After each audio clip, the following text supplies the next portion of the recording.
Sé que siempre has querido conocer más de la tierra que te vio nacer, de su belleza, de los lugares exóticos que has visto en fotografías, de las costumbres de su gente, de todo de lo cual te puedes sentir orgulloso. Sé que has escuchado muchas historias y que algunas veces no te identificas con lo que otros extrañan. Por eso quiero contarte de la Venezuela donde yo crecí. Pero no quiero hacerlo solamente desde mi mirada. Quiero que te asomes a las vivencias de muchos venezolanos que desde distintas épocas y hoy, desde distintos lugares de este planeta, recuerdan lo mejor de un país único en el mundo. La Venezuela en la que yo crecí es la Venezuela bonita, la Venezuela de la playa, la Venezuela de los recursos, la Venezuela que en la escuela te enseñan que tiene riquezas arriba, abajo, en la costa, en la selva, en el llano. En el caso mío, cuando ya estaba ya grande, que era ya una señorita, pues que estaba en los 80, pues para mí fue deliciosa. Cuando llegué a Caracas, antes mucho más porque estaba en Puerto La Cruz, yo me crié en Puerto La Cruz. Entonces pude vivir las comodidades, la seguridad y las cosas bellas que tenía el oriente de nuestro país, que es tan hermoso. Y luego cuando llegué a Caracas a buscar fortuna, pues me fue muy bien, comencé inmediatamente con la universidad, luego entré en la televisión, así que no me puedo quejar. Creo que soy una mujer bendecida por haber vivido una Venezuela realmente próspera y maravillosa. Y es que yo quiero tanto a mi Caracas. Cuando hubo la transmisión de la llegada del hombre a la luna, que lo vimos en vivo en Venezuela en tiempo real, tenía papá una anécdota que es un reflejo de lo que los venezolanos vivimos cuando tenemos que adaptarnos a circunstancias que a lo mejor alguien en un mundo más desarrollado no lo contempló. Pero siempre tenía una anécdota de que la rastreadora de satélites descubrieron que el lugar ideal era un sitio en el Zulia. Para ubicarla, y era un sitio tan caliente que los equipos colapsaron y no había cómo instalarle aire acondicionado a los equipos, y papá en uno de esos arranques de creatividad que tenía, pues mandó a pedir bolsas de hielo y llenaron el cuarto donde estaban todos los equipos con bolsas de hielo, y bajaron la temperatura a un nivel que se pudo ver la transmisión sin problema. La Caracas donde yo comienzo a caminar por la calle, que comienzo a hacerlo desde muy pequeño, porque era una ciudad tan tranquila y segura que un niño podía salir solo a la calle. Cuando yo te digo un niño, yo recuerdo que debía tener yo, 7 años, y yo podía bajar a jugar a la calle. Yo regresé a Venezuela en el año 70. Era yo un funcionario del Banco Interamericano de Desarrollo en Washington, y regresé para encargarme de la Corporación de Turismo de Venezuela. Era cuando hicimos aquellas campañas, Venezuela suya, Venezuela un país para querer. Era un país extraordinario. Algunos pensábamos que era la tierra prometida, y por supuesto vender la tierra prometida era para nosotros, no era un trabajo. Yo nunca sentí que estaba trabajando para eso. Sentí que estaba haciendo algo extraordinario. Venezuela era considerada uno de los países más pujantes, y Caracas era una ciudad cosmopolita reconocida internacionalmente. Bueno, yo crecí en esa Venezuela policlasista, de oportunidades. Hijos de inmigrantes que en Venezuela encontraron una segunda patria, que se sienten venezolanos. Hijos que sí pudieron disfrutar de Venezuela en sus mejores tiempos. Yo recuerdo que era una época de playas, de lanchas, de recorrer el país más bello del mundo, de ir a hacer camping en la Gran Sabana, tuve la suerte de acampar una semana bajo el Salto Ángel, una cosa que muy poca gente puede hacer. Volaba parapente por todo el país, volaba parapente en cada montaña que podía, me lanzaba, y entonces pues conocí muy bien la naturaleza de Venezuela. Como un país rico, no solamente en recursos naturales, sino también en talentos, en valores humanos, pudo caer en la miseria más vergonzosa que haya vivido una nación. Pero durante toda esa época también conocí mucha pobreza y muchos pueblos muy aislados.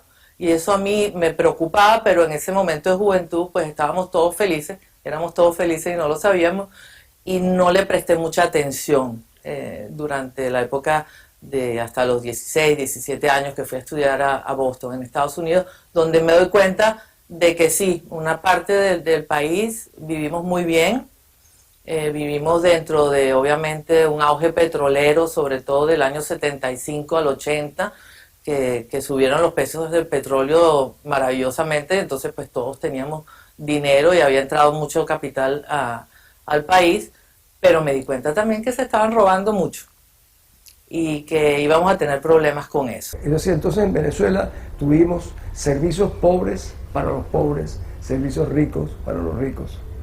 Cuando yo compré más de 1000 autobuses para Caracas, decían que eran muy caros.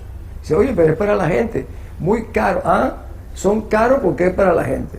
Entonces, no es caro hacer una supercarretera o hacer otra.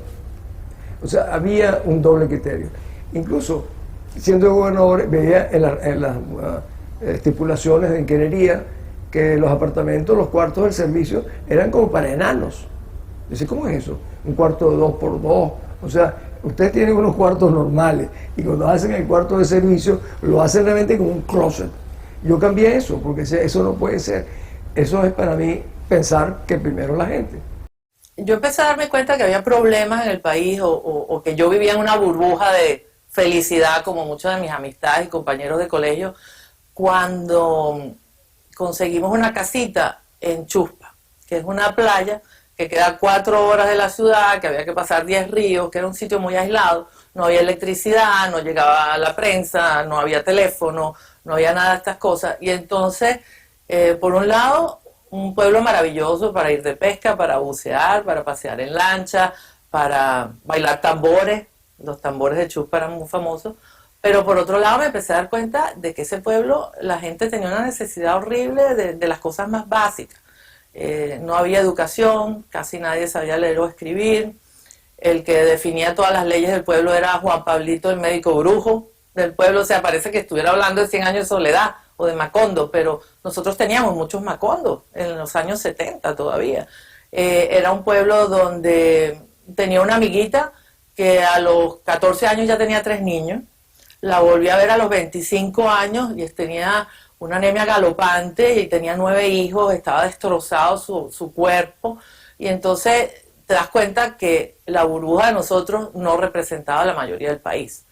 Y cuando me voy a estudiar a Boston y me concentro en economía internacional, me doy cuenta de que Venezuela, la Venezuela que yo pensaba que tenía todas las ventajas del mundo, porque teníamos un clima espectacular, dábamos frente al mar Caribe, teníamos recursos naturales para regalar, porque no solo el petróleo, la bauxita para hacer el aluminio, el oro, tenemos el hierro más puro del mundo.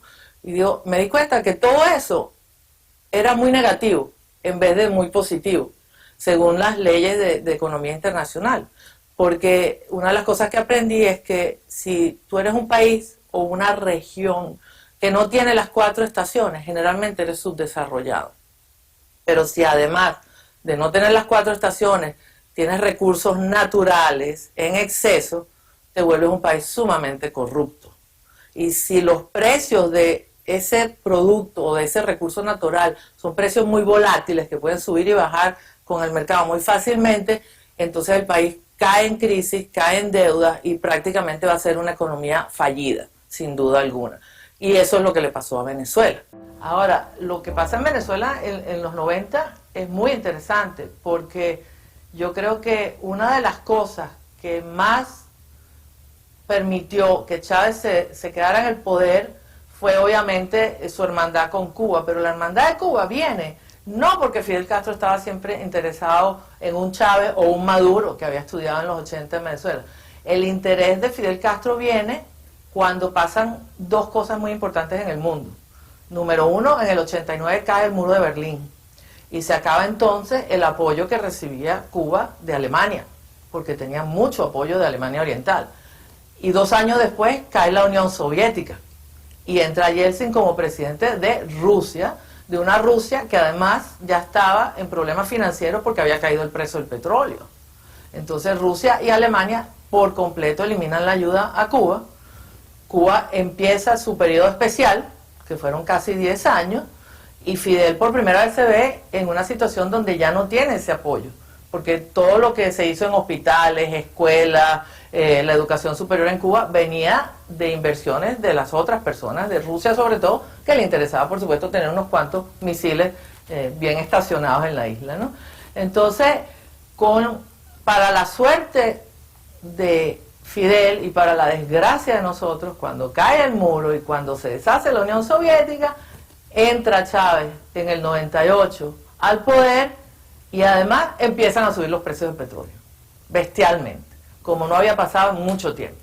Y entonces, con esta subida de petróleo, Chávez, a los 2 minutos de haber agarrado el poder, se ve con una riqueza inmensa, donde ni siquiera yo creo que él sabía qué hacer con eso. Yo no creo que Chávez tenía ni siquiera muy bien planificado cómo iba a manejar eso. Y ahí es donde entra Fidel y le dice, si tú me regalas un poco de tu petróleo, yo te enseño a ti a quedarte en el poder para siempre. ¿Cómo llegó a convertirse en un héroe? No sé, el desencanto de un país, el cansancio de una democracia que se creyeron dueños del país, se creyeron dueños de las decisiones del país y lo vivimos y lo sufrimos y se creyeron tanto Acción Democrática, COPEI, los políticos de la época, lo sobrado que estaban, que pensaron que eran los dueños de un país que otra parte del país no los escuchaba. Ellos no escuchaban el país, los políticos, y después esa parte del país dejó de escucharlos, hasta que vino alguien y les habló bonito al oído, y el que les habló bonito al oído los engañó. Lo que pasa en Venezuela es responsabilidad de todos, de los que hicieron y de los que dejamos de hacer, porque confiamos tanto en aquellos políticos de antaño que nos olvidamos que el país lo escribíamos entre todos y dejamos que viniera este héroe a escribirlo él solito. Y lo que escribió no nos gusta. Nos toca ahora a nosotros ver cómo vamos a agarrar esas páginas de la historia y comenzar a escribirlas de forma diferente. Esta es la historia de la tierra que te vio nacer. Donde quiera que te encuentres, compártela, porque es también tuya. Y si un día decides regresar para ser parte de la edificación de una nueva Venezuela, si nos necesita, entonces yo también, junto contigo, regresaré.